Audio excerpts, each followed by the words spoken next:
Bismillahirrohmanirrohim. Langsung saja anak-anak di topik klasifikasi materi dan perubahannya. Tujuan pembelajaran yang akan kita capai adalah 1. Siswa mampu menggolongkan karakteristik materi. Yang kedua, siswa mampu menjelaskan perbedaan unsur, senyawa, dan campuran. Sekarang perhatikan gambar 3.3 ini. Yang A ini adalah es batu, yang B adalah air, dan C adalah air mendidih. Nah, bagaimana kita mengklasifikasikan materi ini? Langkah-langkah yang dapat kita lakukan ketika mengumpulkan sekelompok benda sesuai dengan materinya adalah 1. Mengamati karakteristik benda tersebut. 2. Mencatat persamaan dan perbedaan sifat benda masing-masing. Yang ketiga, memasukkan benda-benda yang memiliki persamaan sifat ke dalam satu kelompok. Yang keempat, memberi nama yang sesuai pada setiap kelompok benda tersebut. Nah, apa itu materi? Bagus sekali. Jadi, materi itu adalah sesuatu yang mempunyai massa dan dapat menempati ruang. Materi berdasarkan wujudnya dapat dikelompokkan menjadi zat padat, cair, dan gas. Nah, contoh zat padat ini adalah es batu ini yang dibentuk seperti anak kecil. Contoh zat gas ini. Contoh zat cair.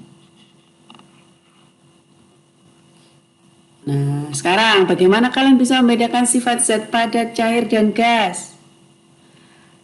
Nah, pintar sekali. Zat padat mempunyai bentuk dan volume tertentu. Zat cair mempunyai volume tertentu, tetapi tidak mempunyai bentuk yang tetap bergantung pada media yang digunakan. Zat gas tidak mempunyai volume dan bentuk yang tertentu.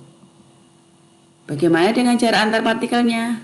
Zat padat, jarak partikel zat padat sangat rapat. Zat cair, jarak antar partikelnya lebih renggang. Zat gas, jarak antar partikelnya sangat renggang. Kemudian penyusun partikelnya. Zat padat, partikelnya tidak dapat bergerak bebas. Zat cair, partikel-partikelnya dapat bergerak bebas namun terbatas. Zat gas, partikelnya dapat bergerak sangat bebas. Nah, sekarang perhatikan gambar ini. Nah, ini kan zat padat tersusun sangat rapat. Zat gas, partikelnya bisa bergerak bebas. Sedangkan zat cair, partikelnya bisa bergerak bebas namun terbatas. Sekarang kita akan memahami apa itu unsur, senyawa, dan campuran. Yang pertama, apakah itu unsur? Sekarang perhatikan dua gambar ini. Ini adalah gambar masjid dengan kubah emas. Kemudian ini adalah gambar Monas yang puncaknya terbuat dari emas. Nah, tahukah kalian bagaimana bentuk emas pada saat ditemukan di alam? Oke. Sekarang perhatikan gambar ini. Gambar A ini adalah unsur emas, AU, aurum, pada kubah emas dan Monas. Gambar B ini adalah emas batangan sebelum dibentuk menjadi kubah dan berbentuk lainnya. Gambar C ini adalah emas ketika ditemukan di alam. Nah, sekarang tahu kan bagaimana bentuk emas di alam?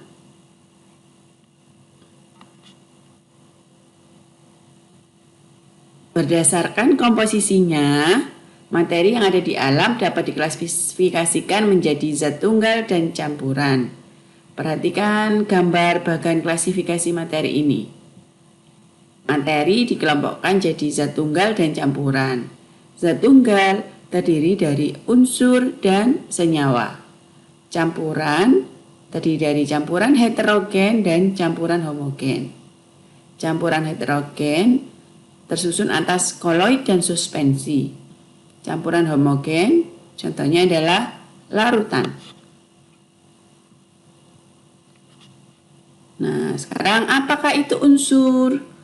Jadi unsur merupakan zat tunggal yang tidak dapat diuraikan lagi menjadi zat yang lebih sederhana dengan proses kimia biasa. Ini adalah contoh unsur logam dan lambangnya. 1. Aluminium, lambangnya adalah Al. Aurum, emas, lambangnya Au. Argentum, perak, lambangnya Ag. Kalsium, lambangnya Ca. Kuprum, tembaga, lambangnya Cu. Ferum, besi, lambangnya Fe. Natrium, lambangnya Na. Plumbum, timbal, lambangnya Pb. Stannum, timah, lambangnya Sn. Kalau ini adalah contoh unsur non-logam dan lambangnya. Antara lain, oksigen, lambangnya O. Hidrogen, lambangnya H. Karbon, lambangnya C. Sulfur, belerang, lambangnya S. Fosforus, fosfor, lambangnya P. Nitrogen, lambangnya N. Yodium, lambangnya I. Nah, sekarang dari contoh unsur logam dan non-logam, kalian bisa memberikan lambang unsur menurut Berzelius. Ya. Jadi, menurut Berzelius, penulisan lambang unsur adalah sebagai berikut. Setiap unsur dilambangkan dengan satu huruf, yaitu huruf awal dari nama latinnya. Huruf awal ditulis dengan huruf kapital atau huruf besar. Untuk huruf yang memiliki huruf awal sama, diberikan satu huruf kecil dari nama unsur tersebut. Mudah bukan cara penulisan lambang unsur? Ini adalah gambar sistem periodik unsur.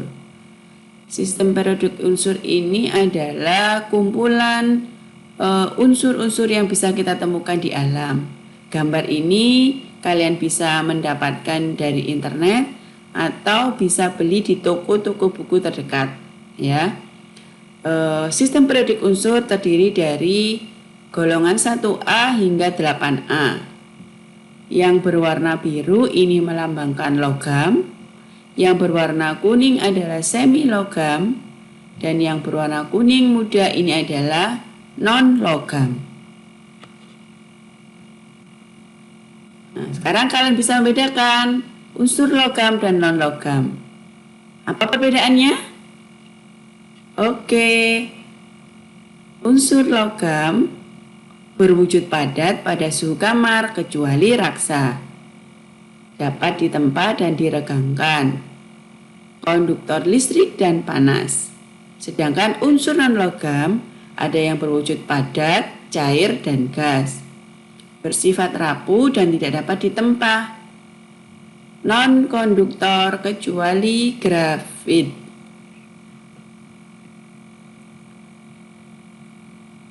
Nah, senyawa. Apakah itu senyawa, anak-anak?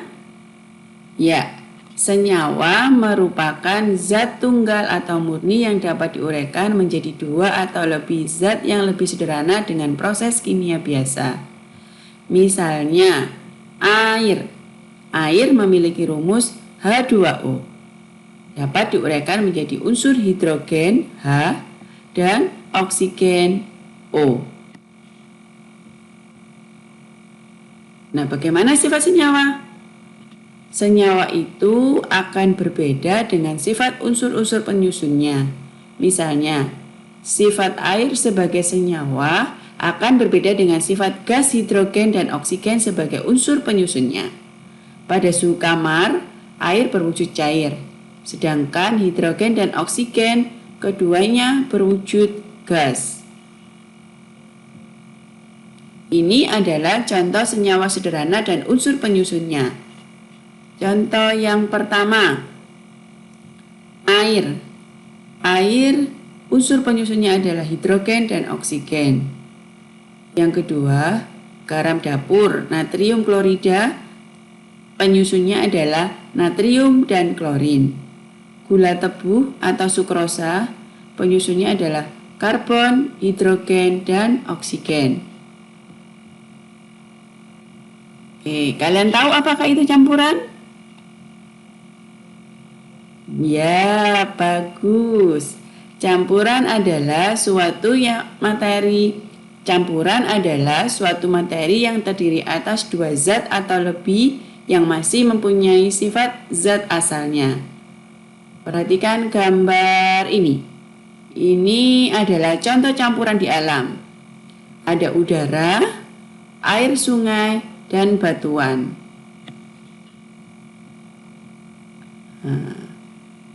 Campuran ada dua, ada campuran homogen dan campuran heterogen. Campuran homogen adalah campuran yang tidak dapat dibedakan zat-zat yang tercampur di dalamnya. Contohnya larutan gula, larutan garam, dan sirup. Jadi dalam larutan, pelarut dan zat terlarutnya tidak bisa dibedakan karena sudah menyampur menjadi satu. Partikel zat terlarutnya tidak dapat terlihat. Sedangkan campuran heterogen terjadi karena zat yang tidak dapat bercampur satu dengan lain secara sempurna, sehingga dapat dikenali zat penyusunnya, seperti campuran pasir dan air. Atau kalau di gambar ini, contoh campuran heterogen adalah campuran minyak dan air. Dari sini kita jadi tahu apa perbedaan sifat unsur, senyawa, dan campuran. Unsur merupakan zat tunggal, tidak dapat diuraikan, terdiri atas satu jenis atom. Senyawa itu ya tunggal, dapat diuraikan, tersusun atas dua jenis atom atau lebih. Perbandingan massa zat penyusunnya tetap. Sedangkan campuran itu adalah campuran yang dapat diuraikan, tersusun atas dua jenis atom atau molekul atau lebih. Perbandingan massa zat penyusunnya tidak tetap. Bisa dipahami kan anak-anak? Oke. Nah, untuk mengetahui pemahaman kalian, silakan kalian mengisi kolom di bawah ini. Golongkan zat-zat di bawah ini dengan memberi tanda centang pada kolom yang tersedia. Jadi kalian sudah belajar tentang unsur, senyawa, dan campuran. Bisa kan? Pintar. Baik, demikian topik pembelajaran kita hari ini. Semoga bermanfaat. Tetap semangat belajar di mana saja bersama kita lawan corona dengan cara selalu memakai masker setiap keluar rumah dan mencuci tangan pakai sabun. Kurang lebihnya saya mohon maaf. Saya akhiri. Wassalamualaikum warahmatullahi wabarakatuh.